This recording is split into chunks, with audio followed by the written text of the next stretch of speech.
Eu costumo sempre dizer, e foi uma das coisas que eu disse na palestra antes do jogo, que o nosso primeiro objetivo é ganhar o jogo.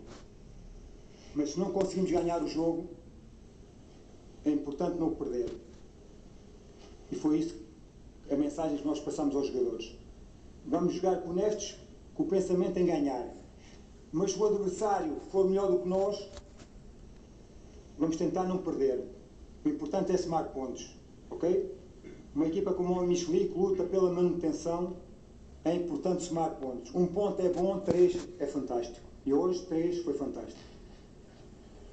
Oyundan qabaq həmişə oyunçularla biz danışanda onları həmişə qalibiyyətə yönəldirik. Amma ki, əgər məşqçi həmişə oyundan qabaq oyunçulara deyir ki, əgər bizim rəqib, yəni bizdən daha güclü oyun göstərəcəksə, məqsəd uduzmamalıdır.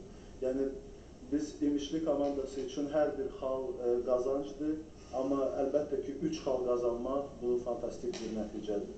Və əlbəttə ki, bütün oyunçulara oyundan qabaq oyunda qalib gəlmək mentaliteti məşqçi tərəfindən yönəldilir.